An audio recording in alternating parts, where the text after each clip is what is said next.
Hello বন্ধুরা, আজ থেকে শুরু করলাম ৫১টা সতীপীঠ দর্শনের সিরিজ, যার সূচনা হলো কঙ্কালীতলা সতীপীঠের অলৌকিক রহস্য দিয়ে, যা কোপাই নদীর তীরে অবস্থিত এক বিগ্রহহীন মন্দির।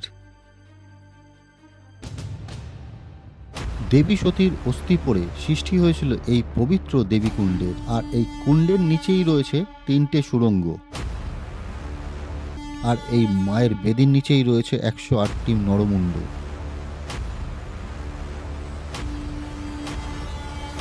তাই এখানে পুজো দেওয়ার উদ্দেশ্যে সারা বছরই হাজার হাজার মানুষের এখানে সমাগম হয়। তন্ত্রের যে কটি গুচ্ছপীঠ রয়েছে, যেমন কামরূপ কামাখ্যা, তেমনি এটিও একটি গুচ্ছপীঠ। তাই অনেক জায়গা থেকে অনেক সাধকরা এসে এখানে তন্ত্র সাধনা করে। মায়ের পুজোর সময় এখানে বলি দিয়ে বলির রক্ত ওই কুণ্ডে ফেলে তবেই পুজো শুরু হয়। এই দেবীকুণ্ডের জল ১৯-২০ বছর পর একবার মাত্র শোকায়। এই পঞ্চবৃক্ষে মনস্কামনা পূর্ণের জন্য ঢেলা বাঁধে ভক্তরা, আর মনস্কামনা পূর্ণ হলে ওই ঢেলা নিয়ে গিয়ে ফেলে দেয় ওই পবিত্র কুণ্ডে। আবার অনেকের মনস্কামনা পূর্ণ হলেও এইভাবে অনেকেই গণ্ডি কেটে মায়ের কাছে আসে। দেবী গর্ভা এখানে কালিকা রূপেই পূজিত হয়, তাই ভক্তদের আনাগোনা এখানে প্রতিদিন প্রচুর পরিমাণেই থাকে। পুরো ভিডিওটা দেখুন, অনেক জানা জিনিসও আবার নতুন করে জানতে পারবেন। আর এই সতীপীঠকে ঘিরে রয়েছে আরও বহু কাহিনী, আরও বহু বিশ্বাস। সতী সম্পর্কিত সমস্ত তথ্য যদি আপনারা জানতে চান, তাহলে এই ভিডিওটির শেষ পর্যন্ত দেখুন।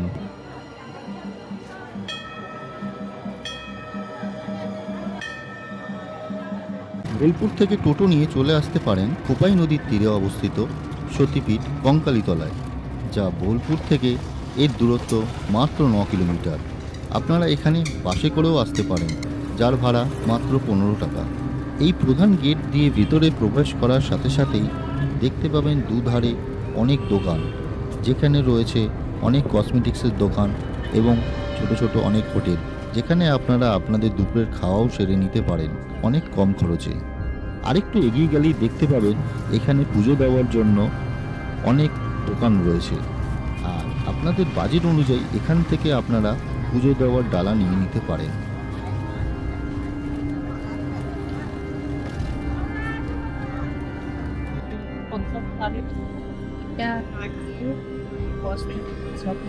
মোটা বাতাসা আলতা সিঁদুর সব দিয়ে হবে ১৫১।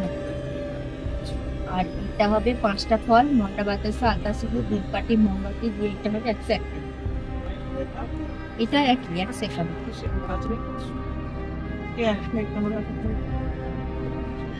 আলাদা করে শাড়ি টাড়ি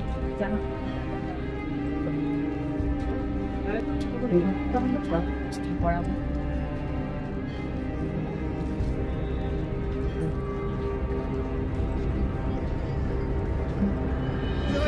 এরপর আমরা মায়ের ডালা নিয়ে এগিয়ে চললাম কঙ্কালীতলায় মায়ের কাছে পুজো দিতে। মন্দিরের প্রবেশ পথেই গেটের ওপরে কঙ্কালীতলা মন্দির বলে লেখা আছে।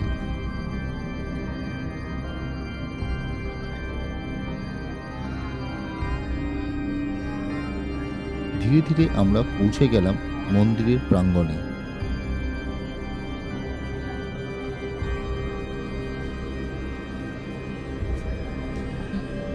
পৌরাণিক কাহিনী অনুযায়ী সতী দেবী তার নিজ পিতার দক্ষরাজের যজ্ঞ সভায় গুরু শিবের নিন্দা সহ্য করতে না পেরে ক্ষোভে দুঃখে সেখানেই প্রাণ ত্যাগ করেন।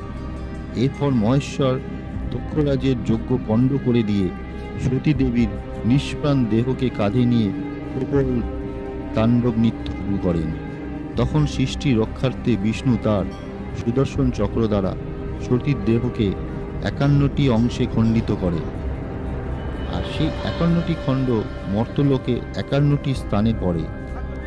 আর সেই ৫১টি স্থানের মধ্যে কঙ্কালীতলা আমাদের কাছে যা শেষ সতীপীঠ নামে পরিচিত।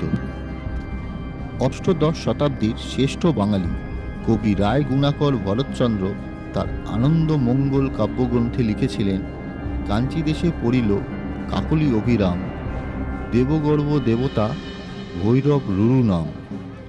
বলা হয় প্রাচীন এই তীর্থে সতী দেবীর কোটিদেশ বা কোমরের অংশের অস্থি বা কঙ্কালে পতিত হয়েছিল বলেই এই সতীপীঠের নাম হয় কঙ্কালীতলা। এখানে দেবী দেবগর্ভা নামে প্রসিদ্ধ।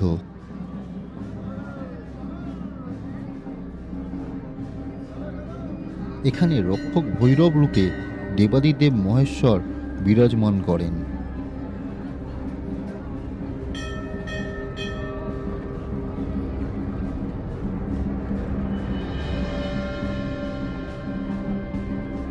এই মন্দিরের পাশেই আছে পঞ্চবৃক্ষ, যা এখানকার আঞ্চলিক লোকেরা বলে থাকেন মনস্কামনা বৃক্ষ। এখানে ভক্তরা নিজেদের মনস্কামনা করে আর একটা ঢিল সুতো দিয়ে বেঁধে এখানে ঝুলিয়ে মানত করে যান। পরবর্তীকালে যেসব ভক্তদের মনস্কামনা পূর্ণ হয় তারা এখানে ভোগদান দেন, আর তার সাথে এখান থেকে একটা ঢিল খুলে ওই পবিত্র কুণ্ডে ফেলে দেন।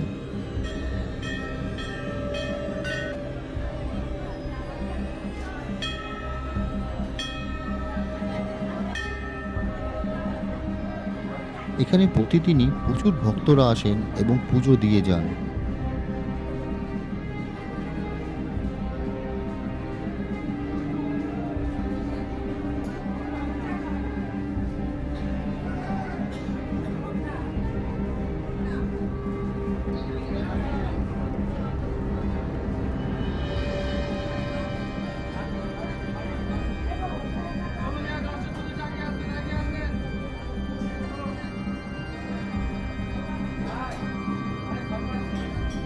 আর যে ভক্তদের মায়ের কাছে গণ্ডি কাটা মানসিক করা থাকে, সেসব ভক্তদের যখন মানসিক পূর্ণ হয় তখন মায়ের কাছে এরকম গণ্ডি কেটে এসে পুজো দিয়ে যান।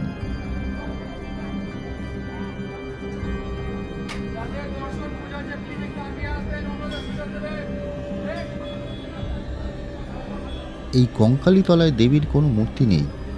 প্রচলিত আছে দেবী চান না এখানে কোনো মূর্তি তৈরি হোক, তাই এখানে দেবীর ছবিতেই শাড়ি মালা পরিয়ে দেবীর বেদিতে পুজো করা হয়।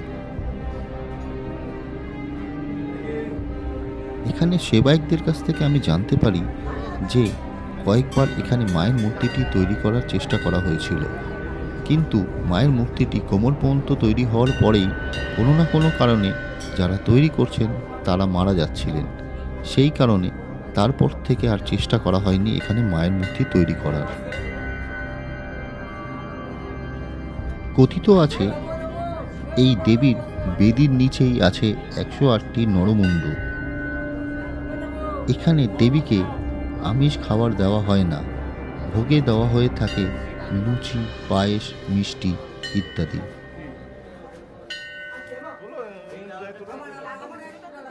দেবীর এই কল্পিত ছবিটি এঁকেছিলেন শান্তিনিকেতনের একজন বিখ্যাত চিত্রশিল্পী মুকুল দে, কিন্তু দেবীর আসল প্রস্তুতিভূত দেহাংশটি আছে মন্দিরের পার্শ্ববর্তী পবিত্র দেবকুণ্ডের মধ্যেই।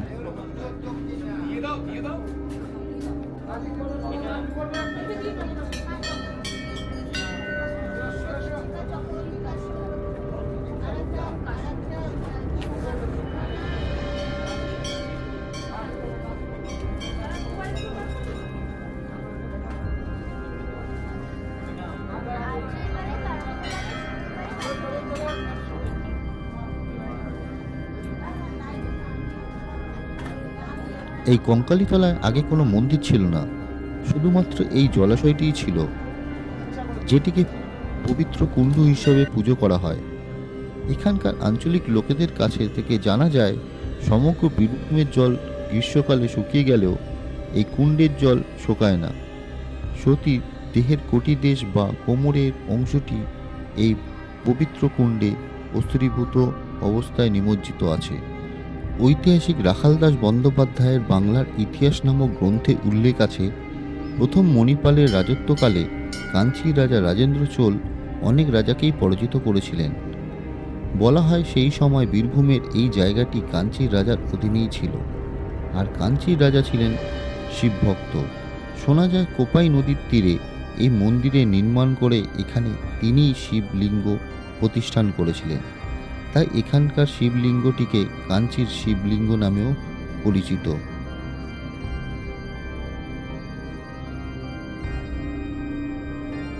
অনেক পর্যটকরাই শান্তিনিকেতন ঘুরে চলে যান, তবে একবার অন্তত এই কঙ্কালীতলার শেষ সতীপীঠটি ঘুরে যাবেন। আর আমার পরবর্তী ভিডিও পাওয়ার জন্য আমার চ্যানেলটি অবশ্যই সাবস্ক্রাইব করে রাখবেন।